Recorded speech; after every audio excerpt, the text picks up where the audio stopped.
Agora aqui, veja, eu vou tentar ler para vocês um negócio maravilhoso que aconteceu aqui. Olha aqui. É um artigo que eu também mandei, chama A Era dos Masturbadores. Noticiando o sucesso de um filme recente sobre a invenção do vibrador elétrico, o UOL informa a seus leitores com candura admirável que o referido utensílio, aspas, contribuiu para a independência sexual das mulheres, fecha aspas. Ninguém, em seu juízo perfeito, porá em dúvida que o masturbador solitário, de ambos os sexos, com ou sem aparelhos, é fisicamente independente da presença de um parceiro. Isso é assim, como direi, por definição. O que chama a atenção no texto do UOL é que ele dá essa obviedade banal à acepção positiva de um passo histórico em direção à liberdade das mulheres, sem notar que, pelo mesmo raciocínio, as vaginas de borracha e as bonecas infláveis devem ter exercido idêntico influxo libertador sobre a parcela masculina da espécie humana. A perfeição da liberdade, nessa perspectiva, será alcançada quando homens e mulheres, separados e fechados nos seus respectivos quartos ou banheiros, se entregarem às delícias da intimidade romântica com objetos industriais comprados em sex shops.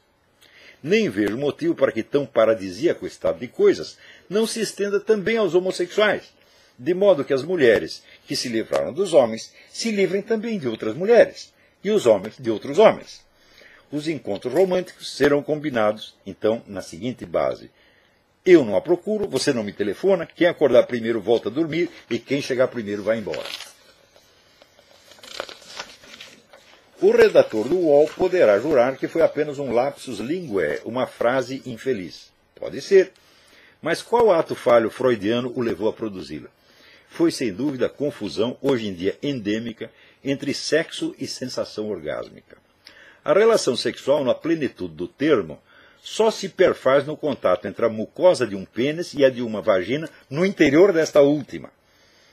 Acrescentando mais um elo a uma cadeia genética que vem desde o princípio dos tempos, esse ato transfigura dois seres humanos em agentes criadores na história da espécie biológica e traz consigo implicações bioquímicas e até alquímicas que lhe dão literalmente um sentido cósmico.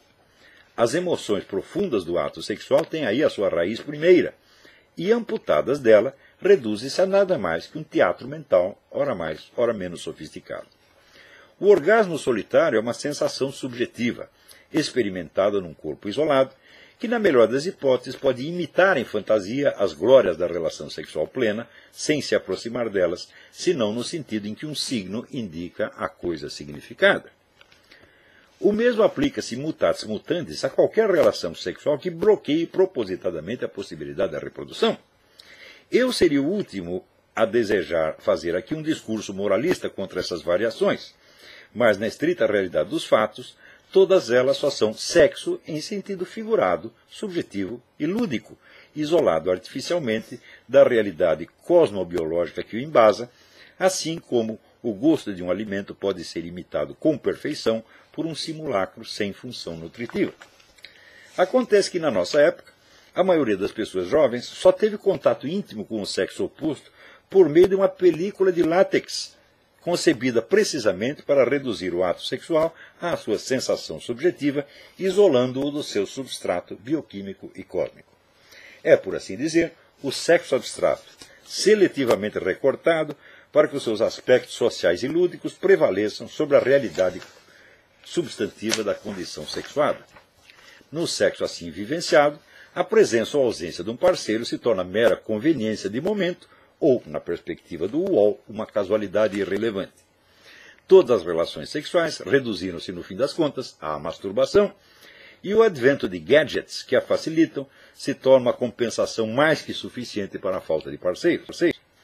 Quando Karl Kraus disse que, aspas, às vezes a mulher chega até a ser um substitutivo satisfatório da masturbação, fecha aspas, não imaginava que em poucas décadas a piada se transmutaria em realidade universal. Mas o que são esses gadgets em comparação com a internet? O grosso da circulação na rede constitui-se de exibições erótico-pornográficas que dispensam o masturbador solitário até mesmo de qualquer esforço imaginativo. Os parceiros já não estão separados por uma película de látex, nem mesmo por uma mera diferença de zona postal, mas por distâncias transcontinentais só transpostas por sinais eletrônicos. É natural que, nesse quadro, o senso da relação sexual concreta desapareça e a palavra sexo passe a significar qualquer coisa que facilite o acesso às sensações orgásmicas. Que semelhante processo venha acompanhado da infantilização das massas não é mera coincidência. A origem dessas confusões está ligada, evidentemente,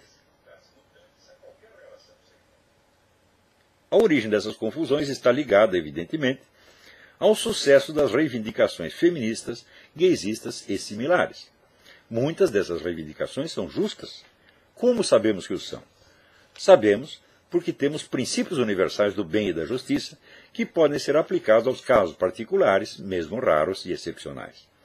Mas quando esses princípios desaparecem do cenário cultural e, no seu lugar, as exigências de grupos específicos assumem o papel de mandamentos universais, a desorientação das consciências segue-se necessariamente e instaura, em nome de pretextos parcialmente justos, a injustiça geral, que acaba por se tornar indiscernível da justiça autêntica. É então que as pessoas começam a pensar e escrever como o redator do UOL.